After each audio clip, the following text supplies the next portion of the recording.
둘러봐도 보이지 않고 막혀버린 삶의 현실들 가슴 속에 시린 눈물과 두려움에 지쳐버린 내 삶 아픔 속에 서 있는 내게 안타까워 손 내미시네 눈을 뜨니 주님 계시네 나를 안고 그의 길로 날 인도하시네 지금 이 자리에서 주를 바라보며 지금 이 자리에서 주가 영광 받으시도록 주께 승복하리라 주께 나가리라 지금 이 자리에서 살아내리라. 제3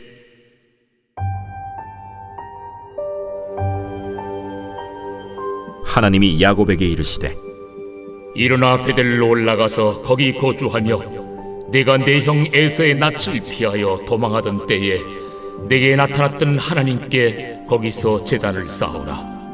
야곱이 이에 자기 집안 사람과 자기와 함께한 모든 자에게 이르되 너희 중에 있는 이방 신상들을 버리고 자신을 정결하게 하고 너희들의 의복을 바꾸어 입으라. 우리가 일어나 베델로 올라가자.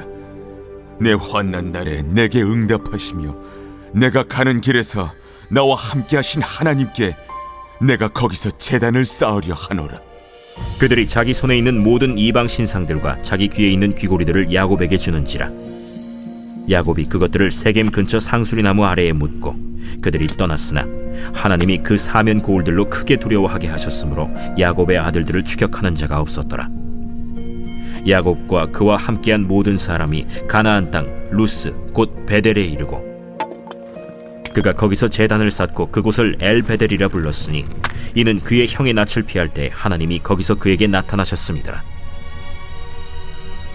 리브가의 유모 드보라가 죽음에 그를 베델 아래에 있는 상수리 나무 밑에 장사하고 그 나무 이름을 알론바굿이라 불렀더라. 야곱이 바단 아람에서 돌아오매 하나님이 다시 야곱에게 나타나사 그에게 복을 주시고 하나님이 그에게 이르시되 내 이름이 야곱이지만은 내 이름을 다시는 야곱이라 부르지 않겠고 이스라엘이 내 이름이 되리라. 그가 그의 이름을 이스라엘이라 부르시고 나는 전능한 하나님이라 생육하며 번성하라 한 백성과 백성들의 총회가 내게서 나오고 왕들이 내 허리에서 나오리라. 내가 아브라함과 이삭에게 준 땅을 내게 주고 내가 네 후손에게도 그 땅을 주리라. 하나님이 그와 말씀하시던 곳에서 그를 떠나 올라가시는지라. 야곱이 하나님이 자기와 말씀하시던 곳에 기둥 곧 돌기둥을 세우고 그 위에 전 제물을 붓고 또 그 위에 기름을 붓고 하나님이 자기와 말씀하시던 곳의 이름을 베델이라 불렀더라. 그들이 베델에서 길을 떠나 에브라스에 이르기까지 얼마간 거리를 둔 곳에서 라헬이 해산하게 되어 심히 고생하여 그가 난산할 즈음에 산파가 그에게 이르되 두려워하지 말라. 지금 네가 또 등남하느니라. 그가 죽게 되어 그의 혼이 떠나려 할 때 아들의 이름을 베논이라 불렀으나 그의 아버지는 그를 베냐민이라 불렀더라. 라헬이 죽음에 에브랏 곧 베들레헴 길에 장사되었고 야곱이 라헬의 묘에 비를 세웠더니 지금까지 라헬의 묘비라 일컫더라. 이스라엘이 다시 길을 떠나 에델망대를 지나 장막을 쳤더라. 이스라엘이 그 땅에 거주할 때 르우벤이 가서 그 아버지의 첫 빌하와 동침함에 이스라엘이 이를 들었더라. 할렐루야. 5월 4일 새벽 예배에 나오신 성도님들을 환영합니다. 오늘 우리에게 주시는 하나님의 말씀은 창세기 35장 1절에서 22절까지의 말씀입니다. 몇 년 전에 1,000만이 넘는 관객을 동원한 극한 직업이라는 영화가 있습니다. 마약반 형사들이 범죄 조직을 소탕하기 위해서 그들의 아지트 바로 앞에 치킨집을 인수합니다. 그리고 창업을 하죠. 목적은 단 하나입니다. 잠복 수사에서 범인들을 일망타진하는 겁니다. 그런데 예상치 못한 일이 벌어졌습니다. 위장을 위해서 튀긴 치킨이 대박이 난 겁니다. 밀려드는 손님과 엄청난 매출 앞에서 형사들은 혼란에 빠집니다. 수사해야 할 형사가 하루 종일 닭을 튀기고 서빙을 합니다. 그런데 엄청난 돈이 들어오니 장사가 주는 짭짤한 맛에 빠지고 맙니다. 돈을 세고 명품 가방을 가족들에게 선물하며 형사의 본분을 까먹게 되죠. 그러다가 잡아야 할 범인이 드디어 아지트에 나타났는데 치킨을 팔다가 놓치고 마는 우스꽝스러운 상황이 생깁니다. 오늘 본문의 야곱이 바로 그런 덫에 걸려 있습니다. 20년의 타향살이를 끝내고 돌아왔는데 하나님께서 약속하신 베델로 가지 않고 세겜에 머문 것이죠.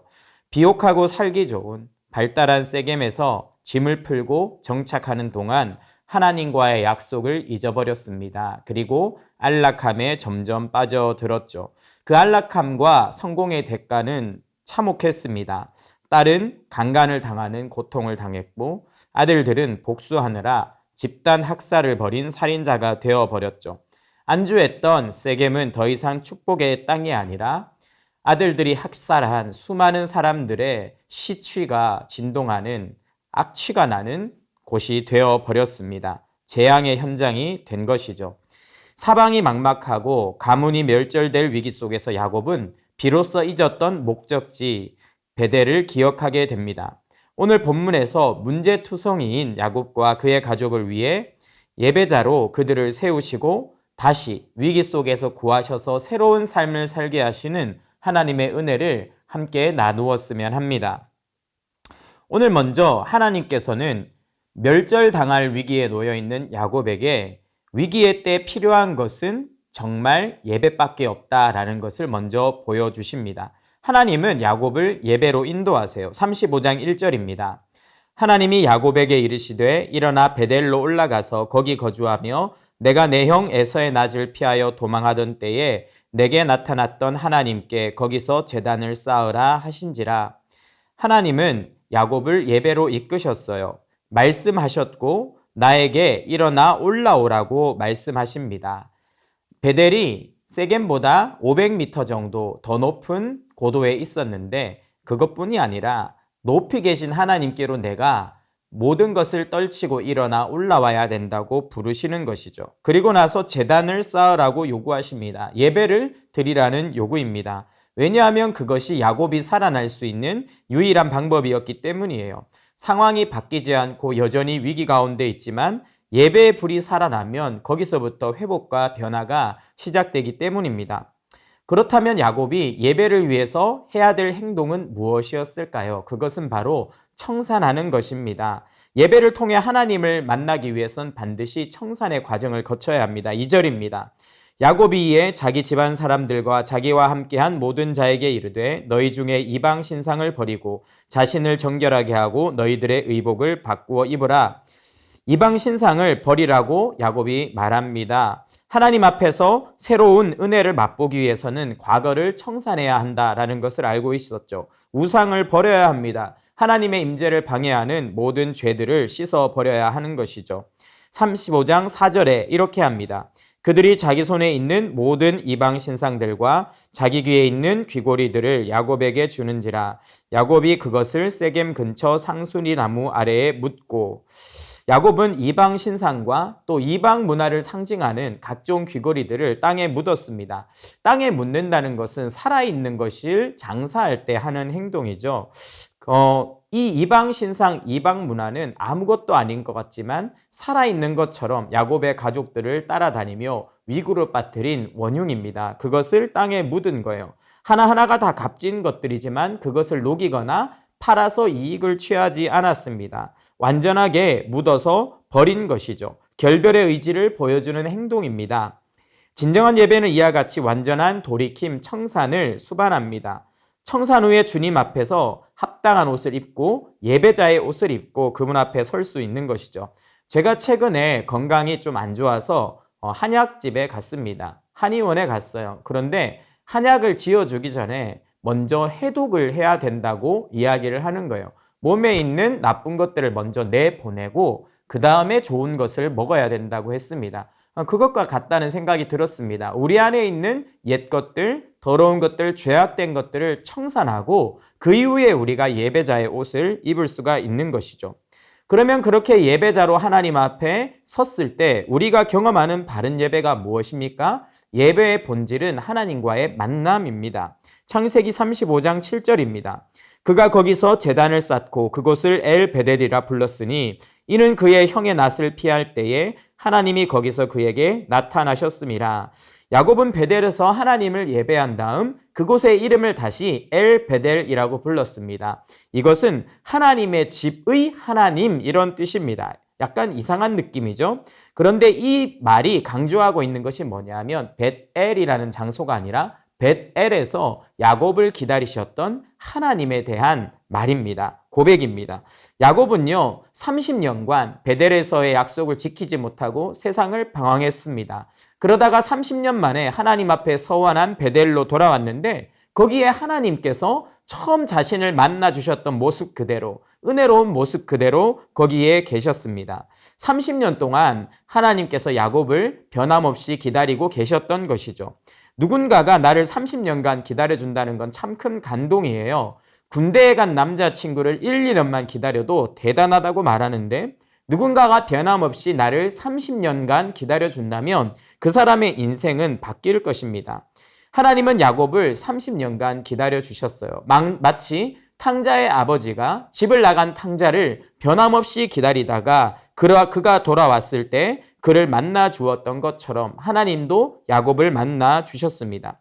하나님은 우리가 갈피를 잡지 못하고 방황한다고 때로는 세상 속에서 실수하며 죄를 짓는다고 다른 사람으로 갈아타지 않으십니다. 우리만의 빈자리를 남겨두시고 우리를 여전히 그런 모습으로 기다리고 계십니다. 우리가 오늘 예배를 통해 하나님 앞에 나를 여전히 사랑하시고 기다리시는 그분 앞에 나아간다면 그것보다 복된 일은 없는 줄 믿습니다.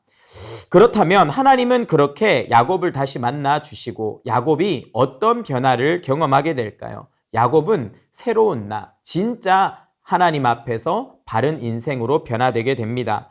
하나님을 만나면 위기를 극복하고 새로운 삶을 살게 되는데요. 오늘 본문 두 번째가 하는 이야기가 거기에 있습니다. 새로운 삶을 살게 되는 것은 새로운 존재가 되었기 때문이라고 말합니다. 하나님은 야곱을 만나 주셨어요. 그는 악취가 나는 사람이었습니다. 세겜의 악취를 풍기면서 왔어요. 탕자가 돼지우리에서 구르다가 악취를 풍기고 돌아온 것처럼 그의 몸에도 세상의 냄새가 진동했습니다. 그런데 하나님은요, 그가 하나님 앞에 예배하게 하시고 그 모든 세상의 악취를 예배의 향기로 덮어주십니다. 이것이 하나님께서 문제를 해결하시는 방법이에요. 하나님의 향기, 예배의 향기가 나는 새로운 사람이 되게 만드신 것입니다. 야곱은 더 이상 옛사람이 아니었습니다. 오늘 8절 말씀 같이 읽어보겠습니다. 리브가의 유모 드보라가 죽음에 그를 베델 아래에 있는 상수리 나무 밑에 장사하고 그 이름을 알론바굿이라 불렀더라. 이 갑자기 본문이 이 리브가의 유모였던 드보라의 이름을 이야기합니다. 왜 드보라의 죽음을 이야기합니까? 이 드보라는요, 리브가가 야곱이 밧달 아람에 있을 때 보낸 사람으로 봅니다. 야곱은 늘 리브가의 영향을 받았어요. 그의 사랑을 받아들이고 리브가의 계책을 받아들여서 행동을 했죠. 그 리브가의 잔재가 바로 드보라입니다. 그런데 그 드보라가 죽었다는 것은 이제 야곱의 안에 있던 리브가의 잔재가 완전히 끝이 났다는 겁니다. 실제로 야곱은 이 이후에 더 이상 어떤 속임수도 쓰지 않고 살아가는 모습으로 변화됩니다. 옛사람이 끝나는 것이죠. 이것이 예배가 주는 축복입니다. 우리가 하나님 앞에 바르게 예배드리면, 우리가 하나님을 예배를 통해서 만나면 우리의 옛사람이 십자가에 못 박히는 것이죠. 그리고 새로운 사람이 태어납니다. 10절입니다. 하나님이 그에게 이르시되 내 이름이 야곱이지만은 내 이름을 다시는 야곱이라 부르지 않겠고 이스라엘이 내 이름이 되리라 하시고 그가 그의 이름을 이스라엘이라 부르시고 하나님은 야복강에서 이미 야곱을 이스라엘이라 부르셨어요. 그런데 여기서 처음으로 야곱의 이름을 이스라엘이라고 불러주십니다. 많은 사람들 앞에서 공식적으로 그의 이름을 인정해 주신 것이죠. 그는 더 이상 고집스럽고 속이는 야곱이 아니라 누가 봐도 승리하는 이스라엘이 된 것입니다. 하나님 앞에 예배 드릴 때 우린 이처럼 개인적인 차원에서뿐 아니라 많은 사람들이 지켜볼 때에도 새롭게 변화된 존재로 살게 됩니다. 그러면 어떻게 됩니까? 그런 사람은 주변을 복되게 해요. 야곱은 주변 사람들에게 축복의 통로가 됩니다. 11절입니다. 하나님이 그에게 이르시되 나는 전능한 하나님이라 생육하고 번성하라. 한 백성과 백성들의 총회가 내게서 나오고 왕들이 내 허리에서 나오리라. 야곱에서 나오는 사람들이 총회가 됩니다. 총회는 질서정연한 조직이죠. 왕이 나옵니다. 국가의 수장입니다. 야곱이 하나님 앞에서 변화되니 그와 함께 있는 사람들을 통해 그들이 이스라엘이 되어 공동체가 되어 한 나라와 한 민족을 이루는 놀라운 축복을 주신다는 거죠. 내가 예배를 회복하면, 내가 예배를 바로 드리면 우리 가족이 살아납니다. 내가 하나님을 예배를 통해 만나면 내 주변 사람들이 모두 하나님이 주시는 은혜를 받습니다. 그러면 그렇게 새롭게 태어난 야곱은 계속 승승장구하나요? 그렇지 않습니다. 끊임없는 문제가 다시 야곱에게 덮쳐옵니다. 세 번째 대지입니다. 야곱은요, 예배자가 되었으나 예배자는 아픔을 피해갈 수 없습니다. 그럼에도 불구하고 그 예배자는 그 아픔을 새롭게 하나님의 관점에서 해석하는 능력을 얻는 사람입니다. 오늘 16절 말씀을 보겠습니다. 그들이 베델에서 길을 떠나 에브랏에 이르기까지 얼마간 거리를 둔 곳에서 라헬이 해산하게 되어 심히 고생하여, 이 뒤의 이야기는 잘 아십니다. 라헬이 결국 출산 도중에 죽고 맙니다. 야곱은요, 예배에 성공했어요. 에브랏을 향해서 출발합니다. 에브랏은 풍성한 열매가 맺히는 땅, 이런 뜻이 있습니다. 이제 그는 풍성한 삶을 향해서 걷기 시작했는데 그의 삶에 풍성한 결실이 있었던 게 아니라 크나큰 아픔이 닥쳐온 곳이죠. 가장 사랑했던, 평생 사랑했던 여인 라헬을 잃어버리는 것입니다. 사랑하는 여인을 잃는 것, 사랑하는 사람을 잃는 것보다 더 아픈 일은 없죠.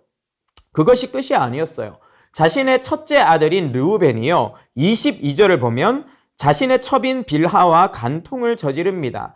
아버지의 첩과 간통을 저질렀다는 것도 너무나 고통스러운데 이 빌하는 라헬의 종이었죠. 이것은 또한 라헬을 생각하게 하고 라헬에게 정말 큰 데미지를 주는 행동이었습니다. 이것은 야곱에게 견디기 어려운 고통이었죠. 그런데요, 야곱이 놀라운 반응을 보입니다. 소리를 지르며 호통하거나 저주를 퍼붓지 않습니다. 오늘 창세기 35장 18절 말씀 읽어보겠습니다. 그가 죽게 되어 그의 혼이 떠나려 할 때에 아들의 이름을 베논이라 불렀으나 그의 아버지는 그를 베냐민이라 불렀더라. 라헬이 죽어가면서 큰 슬픔의 이름 베논이, 슬픔의 아들 베논이라는 이름으로 자식의 이름을 짓고 떠나갑니다. 슬픔을 남겨두고 떠나간 라헬이죠. 그런데 그때 라헬이 그렇게 남겨둔 아들의 이름을 야곱이 얼른 베냐민으로 바꿉니다. 오른손의 아들, 능력의 아들, 이런 뜻입니다. 왜 하필이면 슬픔이 아니라 능력의 아들로 바꾸었을까요? 그가 앞에 11절에서 엘샤다이, 전능하신 하나님을 만났기 때문입니다. 그는 그 사건을 전능하신 하나님을 바라보면서 해석했어요. 전능하신 하나님께서 나에게 주신 이 아들은 슬픔의 아들이 아니라 능력의 아들이다 라는 믿음의 해석을 내릴 수 있게 된 것입니다. 하나님의 사람, 예배의 사람은요, 슬픔을 당하지 않는 사람이 아닙니다. 슬픔을 새로운 믿음의 언어로 해석할 수 있는 사람이죠. 르벤에게도 소리 지르며 저주를 퍼붓지 않고 침묵합니다. 그러다가 40년 뒤에 임종을 맞았을 때 이 사건을 내려다보면서 예언하고 기도하죠. 그 모든 것들을 마음에 담아두었다가 기도할 때에 야곱의 모든 감정 처리는 예언이 되었고 능력이 되었습니다. 이것이 야곱의 변화였고 예배자의 능력이죠. 말씀을 정리하겠습니다. 야곱은 세겜의 비극을 뒤로하고 우상을 묻은 채 예배자의 옷을 입고 하나님의 말씀을 따라 베델로 올라갔습니다. 하나님은 베델에서 야곱을 기다리고 계셨고 다시 만나 주셨어요. 그는 더 이상 속이는 자 야곱이 아니라 승리자인 이스라엘로 공개적인 확증을 받았습니다. 하지만 그에게 풍성한 삶이 계속된 것이 아니라 시련이 찾아왔습니다. 아내가 죽으면서 슬픔을 남겼지만 그는 그것을 바꾸어서 능력의 아들이라는 베냐민이라는 이름으로 바꿉니다. 슬픔을 당하나 슬픔에 압도되지 않고 믿음으로 재해석하며 미래를 바라보며 나아간 것이죠. 이것이 성숙한 예배자의 실존입니다. 오늘 이 야곱의 모습은 우리가 닮아가야 될 그리스도인의 삶의 모습이라고 생각합니다. 그러나 동시에 우리는 알고 있습니다. 우리가 이렇게 할 수 없다는 것을요. 원망스러운 일, 슬픈 일, 고통을 당할 때 우리는 끊임없이 마음이 무너져 내리고 불평을 쏟아놓을 수밖에 없습니다. 우리는 이렇게 모든 것을 믿음으로 해석하는 이스라엘이 아니라 축복을 팥죽으로 속여 빼앗고 로맨스를 위해 14년을 허비하는 야곱에 더 가까운 삶을 살아가는 것이죠.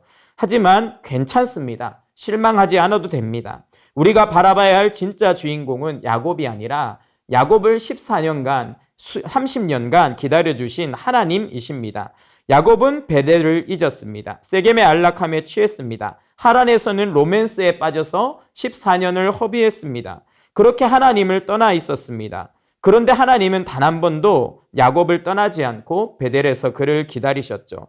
야곱을 이스라엘로 만든 것은 야곱의 실력이 아니라 신앙의 능력이 아니라 이 하나님의 끝없는 기다림과 은혜였습니다. 이것은 동시에 우리에게 오늘 똑같이 적용되고 있습니다. 우리는 하나님을 잊고 세겜에서 우리만의 왕국을 짓느라 바쁠 때가 얼마나 많은지요. 그런데 하나님은 예수님을 이 땅에 보내주셨습니다. 우리가 베델로 올라갈 능력이 없음을 아시고 하나님의 아들이 세겜인 이 땅으로 찾아오셨습니다. 그리고 수많은 속이는 야곱의 죄와 수많은 기만의 죄, 교만의 죄, 성공의 눈이 먼 그 모든 우상 숭배를 짊어지고 십자가 위에서 그분이 대신 죽어 주셨습니다. 그 예수 그리스도를 바라볼 때 우리가 다시 한번 그 은혜 안에서 새 힘을 얻고 오늘도 예배자로 다시 예배자답게 사는 삶으로 나아갈 수가 있는 것이죠. 그 압도적인 사랑이 우리도 야곱이 아닌 이스라엘로 만드는 것입니다. 우리를 변함없이 영원히 기다리시는 그 하나님의 사랑 앞에서 오늘도 야곱의 모든 옛날의 옷들은 벗어버리고 하나님의 사랑으로 이스라엘이 되시는 하루가 되시기를 축원합니다. 세 가지 기도 제목입니다. 내 안에 청산해야 할 모든 우상을 버리고 그리스도의 의로 옷 입고 나를 기다리시는 하나님께로 돌아가게 하소서. 아멘. 예배를 통해 옛사람의 습관들이 죽고 말씀을 따라 새로운 삶을 사는 새 사람이 되게 하소서. 아멘. 나를 위해 이 땅에 오신 예수님의 사랑과 은혜 안에서 인생의 모든 슬픔과 고통을 믿음으로 해석하게 하소서. 아멘.